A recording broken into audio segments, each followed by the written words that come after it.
Purity of the Idea, where we evaluate business ideas in a whole new way. My name's Chad Kirtland, and I'm your host, and we're standing in our state-of-the-art virtual reality studio. We're about to meet two entrepreneurs who are going to pitch their brand new business ideas to a panel of judges. But they're not going to pitch as themselves. They will be virtual avatars in a virtual world. Now, why would we do that? Because it allows the judges to focus just on the business idea and not evaluate the presenter. So let's get to it. Let's meet our judges. Alan Cave is a partner with the Aviso Group, a regional consulting and CPA practice. He's also the anchor of the leadership podcast, Playing Above the Line. Casey Williams is a banker turned chamber CEO for the Eastern Shore Chamber of Commerce. Dr. Josh Duplantis is an entrepreneur educator. He is Dean of Workforce Development at Coastal Alabama Community College. All right, we're here with today's contestants on Purity of the Idea. And first, I've got Rick Miller. So Rick, tell us just a little bit about yourself, and in just a few words, what are you pitching today?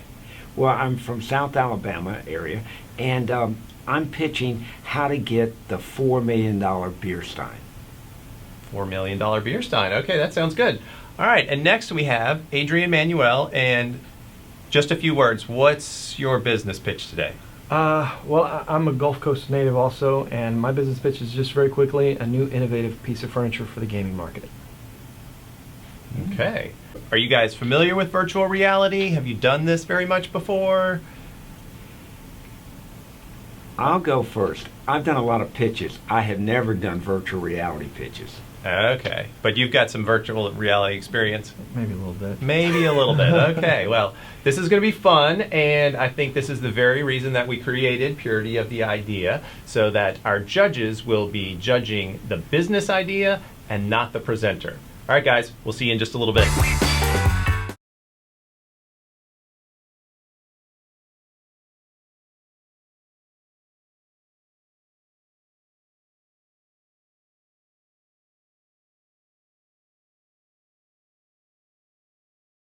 Welcome back. We're with our first contestant, Adrian Manuel. Now, Adrian, tell us a little bit about yourself. I'm an airline pilot and the creator of a new innovative piece of furniture that I'm getting ready to launch a company around next year. And we're about to see the business pitch for that company in the virtual world. Now, you're actually pretty familiar with this virtual VR stuff. Pretty familiar. I've owned this, and I've been a proponent for this since before it came out. All right, and I think we're going to see in your pitch that this all ties together in some way or another.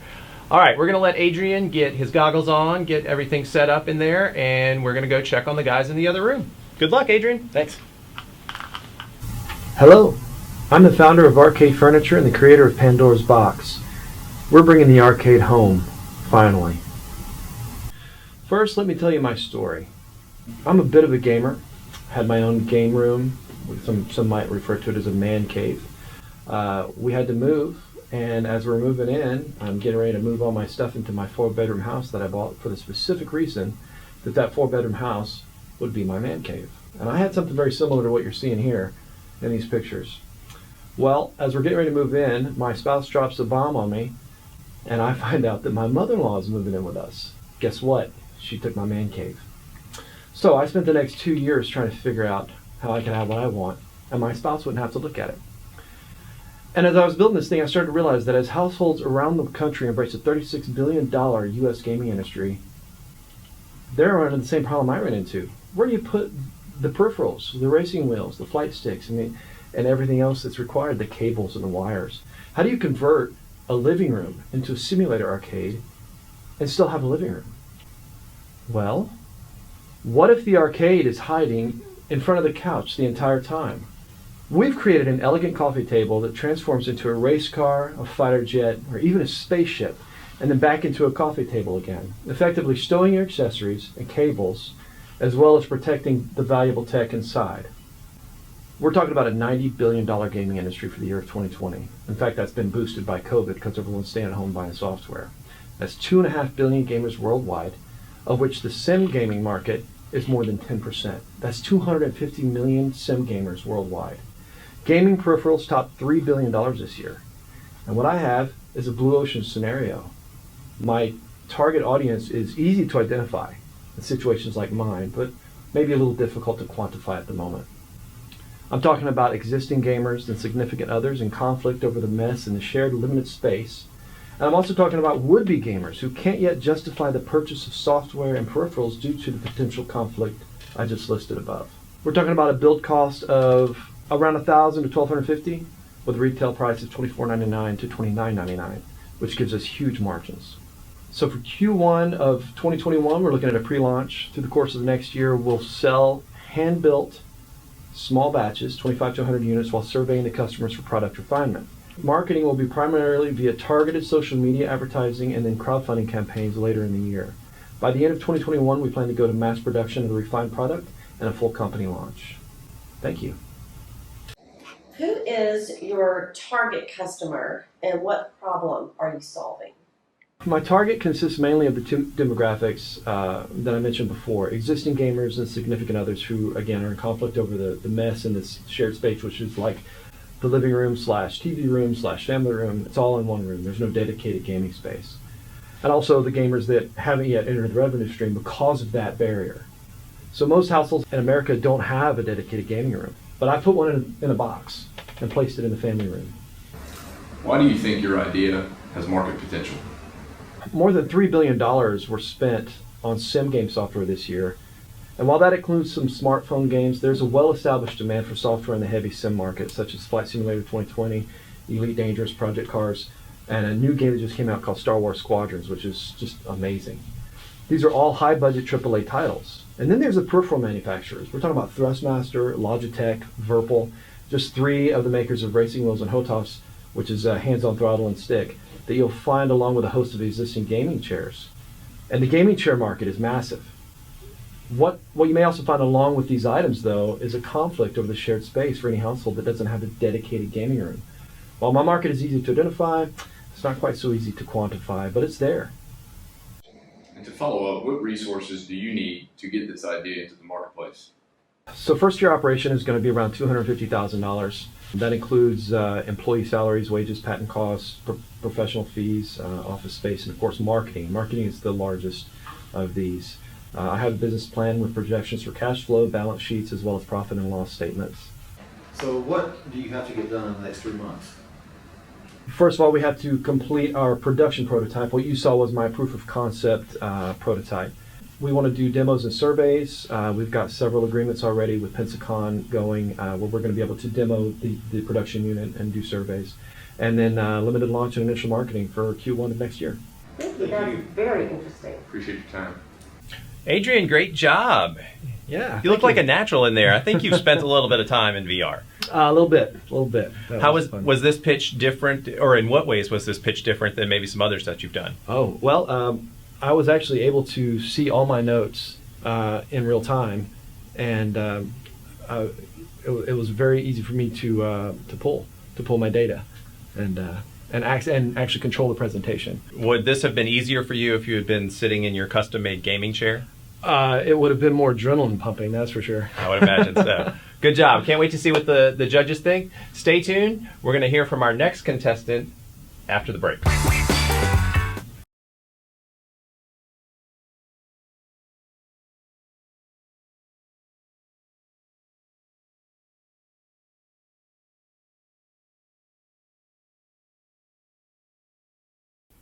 Welcome back. We're here with Rick Miller, our second contestant. Rick, tell us a little bit about yourself. Well, I'm an entrepreneur that loves to invent things, and I've never pitched anything this way. You mean in virtual reality? Yes. So you've never put on the headset, you've never played games? I've never done that. Oh, this will be fun. You're I going to hope. enjoy yourself. I hope. We'll see. Well, good luck. We'll see you on the other side. I'm going to go out here and watch your presentation. Okay. Hi, I'm the inventor of Unicorn X, which is something about loving the hunt and the profit too.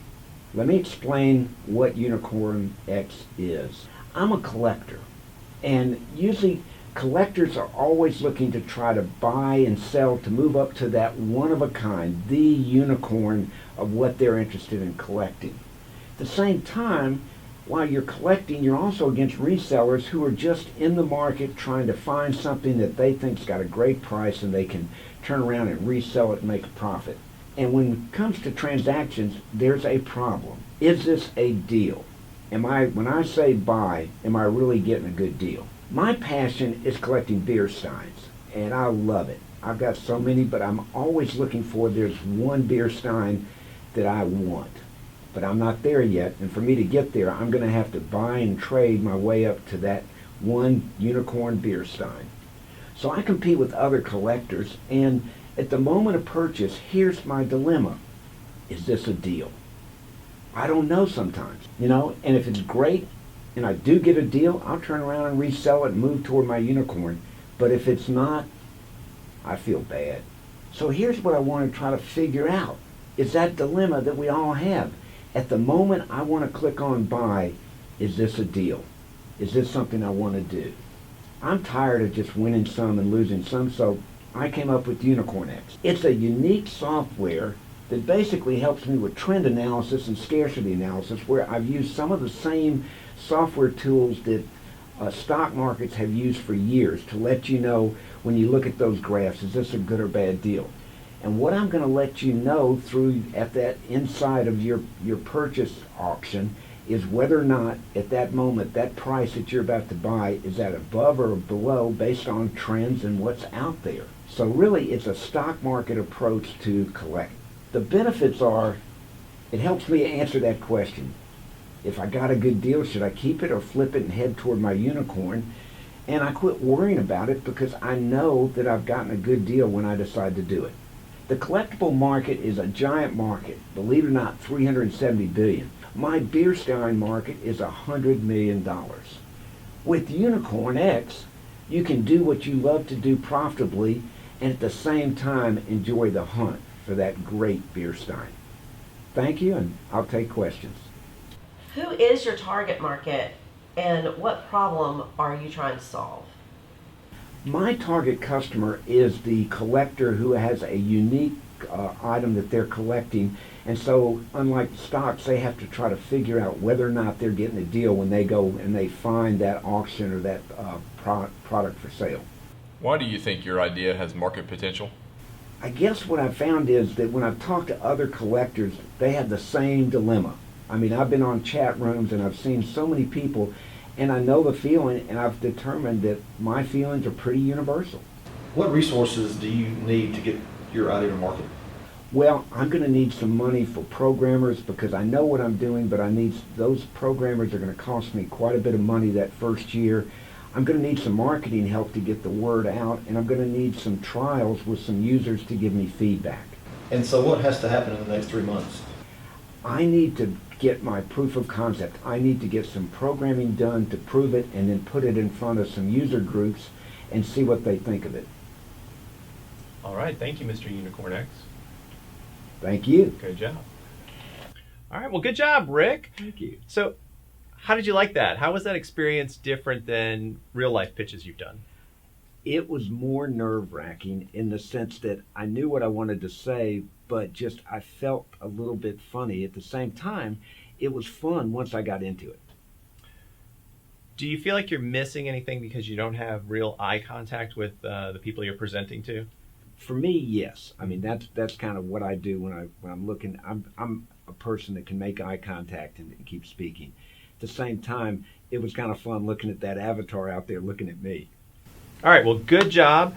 When we come back, we're going to meet with our judges, hear what they had to say about both of our presenters, and then we're going to find out who the winner is on Purity of the Idea.